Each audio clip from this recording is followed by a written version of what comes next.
우리나라 사람들은 해외여행을 참 많이 다닙니다. 법무부가 우리나라에서 출발하는 항공기의 최초 도착지를 기준으로 산출한 통계에 따르면 코로나19 때문에 급격하게 줄었던 해외 출국자 수는 빠른 속도로 늘어나 작년에는 2,872만 명으로 2019년의 99.4% 수준을 회복하여 외국인들의 입국자 수 1,697만 명보다 훨씬 많았으며 1년 동안 1인당 출국 횟수는 0.56회로 일본의 0.12회나 중국의 0.07회와 비교하면 압도적으로 많은 것을 알 수 있습니다. 우리 국민들의 출국자 수를 국가별로 보면 일본이 전년보다 25.3% 늘어난 860만 명으로 가장 많았고, 다음으로 베트남 449만 명, 3위 중국 231만 명이었으며 그 다음으로 4위 태국 171만 명과 5위 필리핀 166만 명, 6위 미국 115만 명, 7위 타이완 96만 명, 8위 홍콩 59만 명, 9위 싱가포르 56만 명, 10위 말레이시아 45만 명이 뒤를 이었습니다.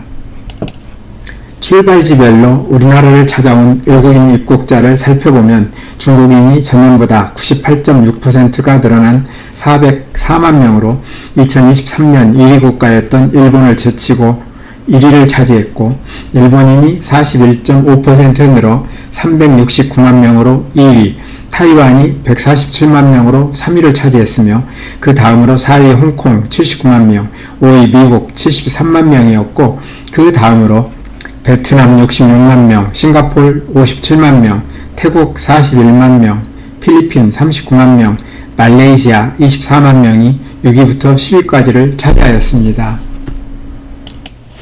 참, 이번 영상에서는 중국의 장가계에 다녀온 말씀을 드리려 했는데 서론이 좀 길어졌습니다. 장가계는 중국 호남성, 중국어로 후난성에 있는 도시 이름으로 장은 성씨이며 가는 집을 뜻하고 계는 경계나 지역을 뜻하여 장씨가 사는 곳이라는 뜻을 가지고 있는데, 여기에서 장씨는 한나라의 장군이자 대신이었던 장량으로, 장량은 은퇴 후 이 산에서 은둔 생활을 했다고 전해집니다. 중국어로 장지아제라고 발음하는 장가계는 면적이 9,516제곱킬로미터로 면적이 8,073제곱킬로미터인 전라북도보다 조금 더 크며 인구는 165만 명인데 장가계의 도심 영역이라 할 수 있는 융림구의 인구는 44만 명 정도라고 합니다.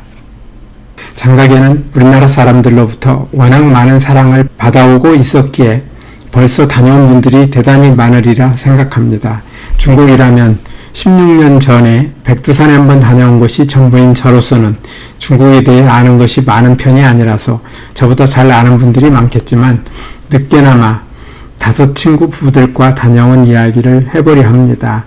이미 다녀온 분들은 추억을 되살려보는 기회로 삼으면 어떨까 생각해 봅니다. 패키지 상품의 일정에 따라 우리 일행은 오후 3시 반에 인천공항을 출발하여 청도공항에서 중국 국내선 비행기로 바꿔 타고 장가계 공항에는 예정보다 늦은 10시 가까이 돼서 도착하였고, 저녁을 먹고 호텔에 들어가다 보니 자정이 넘어서야 잠을 잘 수 있었습니다. 3박 4일의 빡빡한 일정에 장가계를 구경하려니 다음 날은 6시 아침을 먹고 7시에는 호텔을 출발해야 했습니다.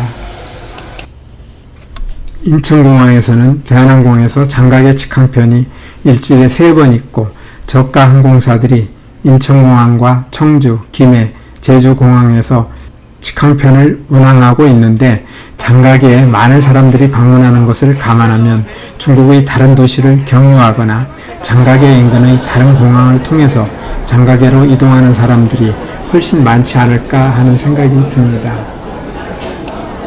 장가계에서 많은 사람들이 주로 찾아가는 관광지는 크게 둘로 나눌 수 있는데, 하나는 장가계 시내의 북쪽에 있는 무릉원 자연경관 및 역사지구로 여기에는 장가계 국가 삼림공원과 천자산, 양가계가 있으며 면적이 260여 제곱킬로미터에 이르는 넓은 지역입니다. 이곳은 지질 형성 과정에서 생긴 높이 200m가 넘는 가파른 사암 기둥이 3천여 개가 솟아 있으며 산봉우리 사이의 협곡과 산골짜기의 폭포, 40여 개의 석회암 동굴과 천연다리 등 신비로운 자연 경관이 끝없이 펼쳐져 있고, 돌기둥 사이로는 울창한 나무들이 숲을 이루고 멸종 위기에 처한 많은 야생 동식물이 서식하고 있다고 합니다. 이곳은 1992년 유네스코 세계 자연유산으로 등재되었으며 영화 아바타의 촬영지이기도 합니다. 장가계의 다른 하나의 관광지는 장가계 시내의 바로 남쪽에 있는 천문산인데, 우리는 이곳에서의 첫날 무릉원 자연경관 및 역사지구를 돌아보고 둘째 날에는 천문산을 가기로 하였습니다. 7시가 조금 넘어 호텔을 떠난 우리는 7시 반에 천자산 입구에 도착했습니다. 꽤 이른 시간인데도 이곳을 찾아온 사람들은 적지 않았습니다. 길림성 출신 가이드의 안내를 받아 넓은 광장을 지나 안쪽으로 들어가니 천자산 안에서 운행하는 셔틀버스들이 눈에 들어왔습니다. 우리는 대기하고 있던 버스를 타고 한참 올라가 천자산 정상으로 올라가는 케이블카 타는 곳에 도착했습니다. 탑승 요금이 98위안이라니 19,000원이 조금 안 되는 요금입니다. 케이블카가 산으로 올라가자 천자산의 석영사암 봉우리들의 멋진 모습이 눈에 들어왔습니다. 이 봉우리들을 보기 위해서는 천자산의 정상 가까이 올라가야 하는데, 높이가 1263m인 천자산을 누구나 쉽게 올라갈 수 있는 것도 아니고, 올라갈 수 있는 체력이 되는 사람들도 올라가려면 적어도 몇 시간은 걸릴 것을 생각하면 케이블카 타고 단 몇 분 만에 올라가면서 볼 수 있으니 너무나 감사할 일이고, 그것도 하늘에서 내려다보게 되니 경치가 환상적입니다. 이 케이블카는 오스트리아의 도펠마이어사가 제작한 것으로 길이가 2091m이며 높이로는 692m를 올라가는데 6분 20초가 걸린다고 합니다. 1997년에 개통되었고 2016년에 확장 및 업그레이드 되었다고 합니다. 케이블카에서 내리니 멀리 보이는 산 아래로 구름이 낮게 깔려있는 운해가 눈에 들어왔습니다. 이곳은 1년 가운데 눈비가 내리거나 안개가 끼는 날이 200일 이상이라서 멋진 경치를 제대로 즐기지 못하는 경우도 허다하다는데, 우리는 다행히 날씨가 맑아서 멋진 경치를 충분히 즐길 수 있었고, 맑은 가운데 곳곳에서 운해도 볼 수 있었으니 금상첨화라 할 수 있었습니다. 잘 만들어진 길을 따라 조금 이동하니 천자산의 명물인 석영사암 봉우리들의 멋진 모습을 가까이에서 잘 볼 수 있었습니다.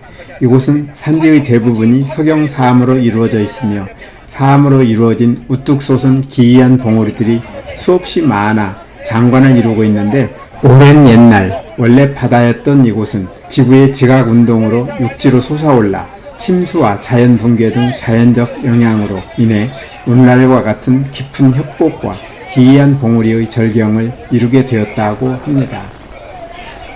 이곳은 수려하고 신비로운 자연의 모습을 그대로 간직하고 있었지만, 예전에는 중국 내에서도 너무 멀고 접근하기 힘들어 사람들이 찾지 않았던 곳이라고 합니다.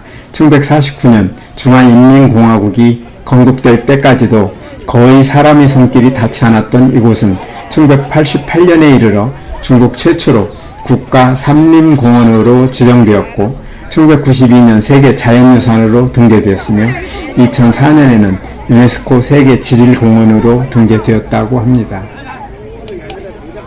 이곳이 유명 관광지로 발전하는 과정에는 우리 한국인들의 역할이 매우 컸다고 가이드는 설명하였는데, 그 영향인지 곳곳의 안내판에는 중국어 아래에 영어와 한글이 들어있었고, 나무 위키에는 장가계 관광국의 2023년 1월에서 8월 외국인 관광객 국적 통계에서 한국인이 3분의 1을 차지했다고 소개하여 요즘도 우리나라 사람들의 방문이 매우 많음을 알 수 있습니다. 천자산에 머무르는 동안 이곳저곳 찾아다니면서 사람들이 구경하는 것은 3,000개가 넘는다는 높이 200m가 넘는 가파른 석영사암 봉우리들과 이들 사이의 협곡과 울창한 숲, 천하제일교라는 이름의 천연다리 등 신비로운 자연경관, 그리고 이들 속에서 살고 있는 멸종 위기에 처한 많은 야생 동식물들입니다. 천자산은 높이가 1300m에 못 미칠 만큼 매우 높은 산은 아니지만 천자산을 중심으로 한 무릉원 자연경관 및 역사지구는 면적이 서울의 40%에 이를 정도로 넓은 지역이기 때문에 처음 찾아오는 사람들이 효율적으로 구경할 수 있는 시스템을 갖추고 있습니다. 산 정상에는 케이블카를 이용하면 쉽게 올라갈 수 있고 정상에서 내려오는 길은 도로를 만들어 셔틀버스를 운행하고 있으며 셔틀버스에서 내리면 주변의 경치를 충분히 즐길 수 있게 해놓았는데 가이드는 우리가 내려오는 동안 셔틀버스를 6번 탔다고 알려주었습니다. 이러한 시설에는 자연훼손도 만만치 않을 것이기에 중국이 아니라면 아마도 이러한 시설을 할 수 있는 나라는 없을 것이며 이러한 시설의 공과에 대해서는 사람들마다 다른 시각으로 말할 수 있겠지만 어쨌든 우리는 이곳에 머무르는 3시간 동안 매우 효율적으로 이곳의 아름다운 자연을 비교적 충분히 즐길 수 있었고 이곳 관광은 야외 엘리베이터 가운데 세계에서 가장 높다는 326m의 백룡 엘리베이터를 타고 내려오면서 만족스럽게 마칠 수 있었습니다. 오후에는 유리다리로 유명하며 천자산의 동쪽에 있는 장각의 대협곡을 찾았습니다. 장각의 대협곡은 면적이 60제곱킬로미터이고 지금까지 개발된 협곡의 길이는 3.5km이며 협곡의 수직 높이는 400여 미터라고 합니다. 2016년 이곳 장각의 대협곡에 세계에서 가장 긴 430m 길이의 투명한 보행자 유리 다리를 만들었는데 높이가 300m라서 유리를 통하여 다리 아래를 내려다보면 까마득하여 다리가 후들후들 떨립니다.